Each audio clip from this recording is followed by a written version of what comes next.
Some people are very slow to expend energy on thinking because thinking leads to the potential for change. Others are obsessed with having the opportunity to do so.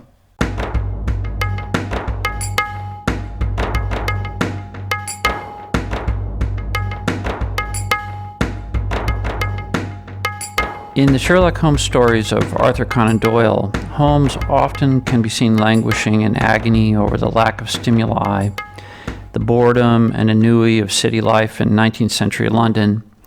His ennui is so complete that at times he has recourse to injections of cocaine just to stimulate his mind.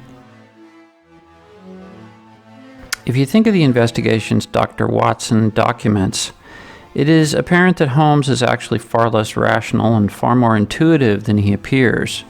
He applies reasoning to facts, but he insists on what he calls creativity, which allows him to visualize that the body was not in the train, but on top of it, or that the builder was not actually murdered, but has hidden himself in his own house and substituted the body of a tramp for his own.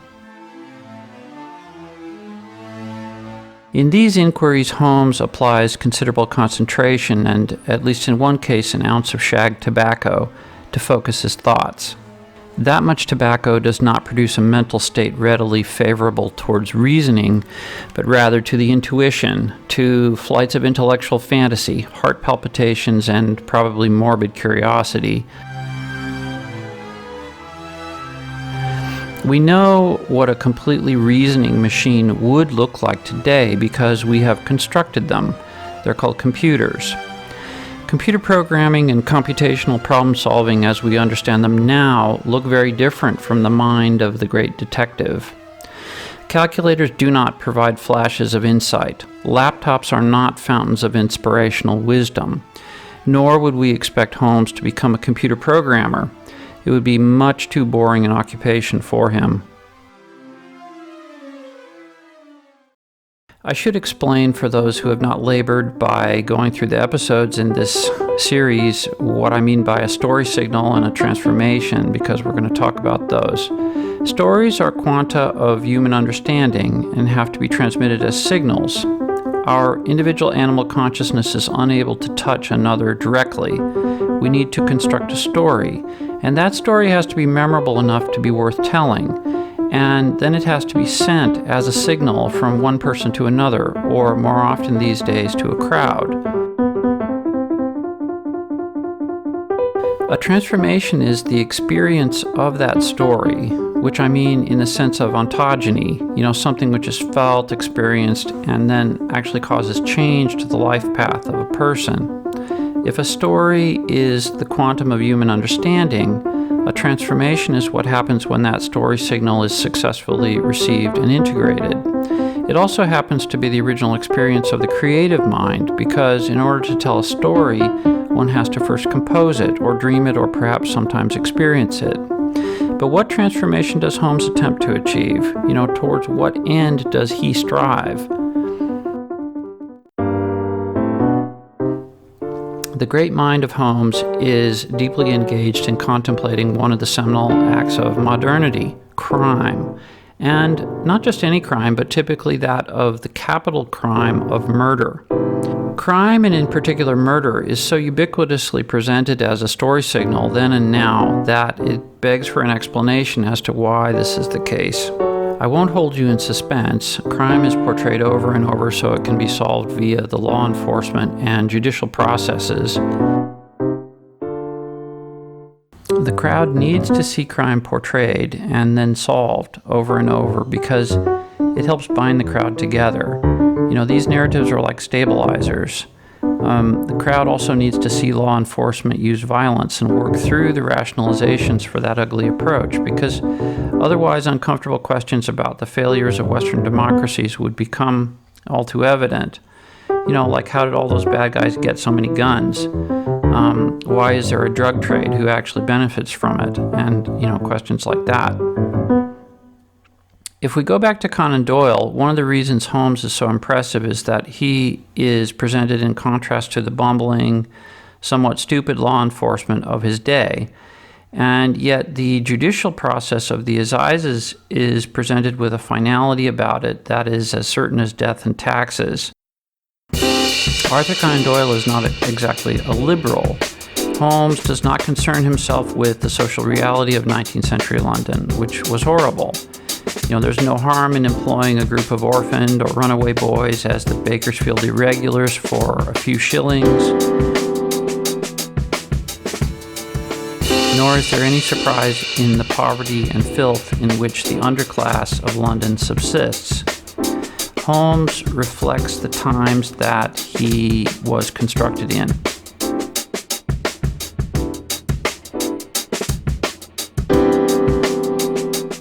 But there is, after all, in the character of Sherlock Holmes something sublime, which is not covered by the thesis that crime and punishment stories help to legitimize the power of the state or rationalize our somewhat pathetic attempts in respect to a just and equitable society.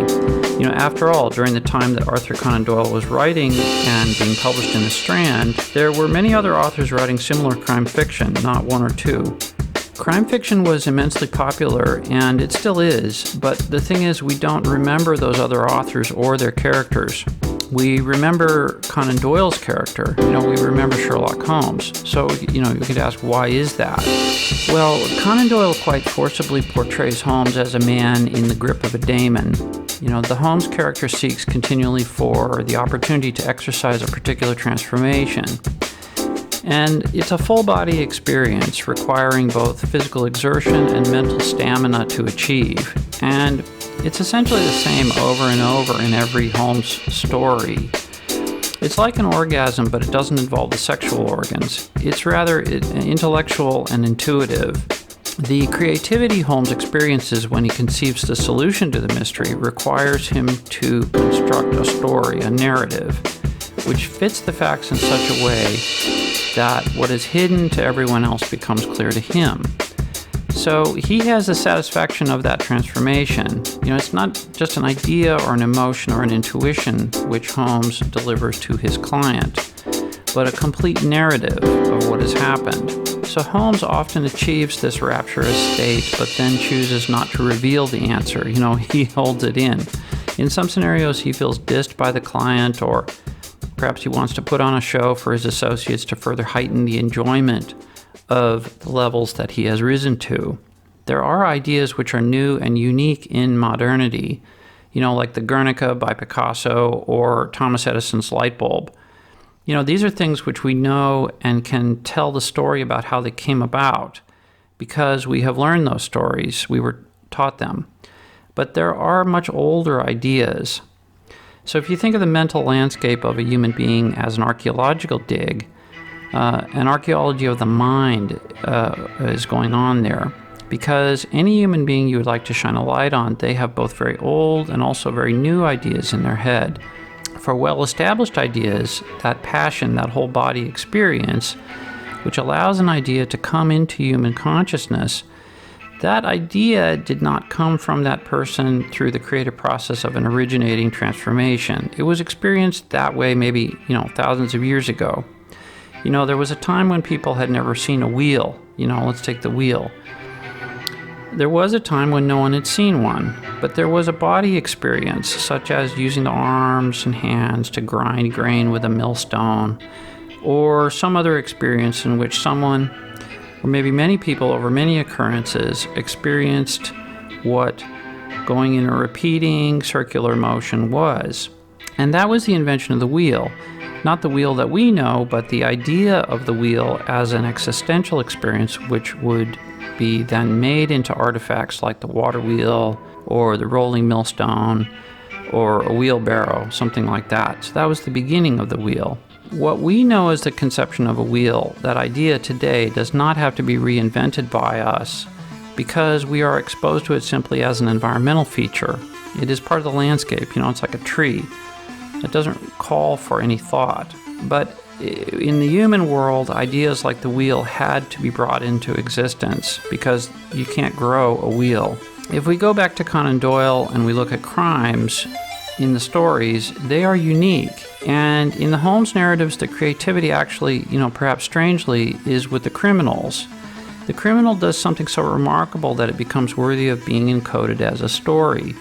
And you will actually see Holmes whinging, which for my Americans means complaining, that he has nothing but the ordinary blasé crimes to read about. He's seeking the creative, the criminal who can match his passion for the unique, for the exotic crime narrative. The criminal, the murderer, is the first one to experience the events and may have carefully planned them or may have acted in a state of passion and done something original in the spur of the moment. But the criminal in Sherlock Holmes has never actually worked through what has transpired in a discursive way out loud as a story signal. The details of the crime are kept secret, hidden away. And as a result, that story can't ever become knowledge as per my definition of a story signal. So Holmes often will either recount the narrative to the criminal, to their astonishment, or allow them the opportunity to recount the narrative which he himself already has pieced together completely. And Watson also is a constructor of narratives, in a more formal way. So Watson is the echo of Holmes, who is himself the echo of the criminal's originality. So the Holmes-gasm is really the construction of a story. It's a storygasm. The crime details are the story contents that Holmes has struggled to piece together bit by bit. And that process of construction is fascinating for people to witness. People intuitively understand the story formation process as something worth remembering and repeating.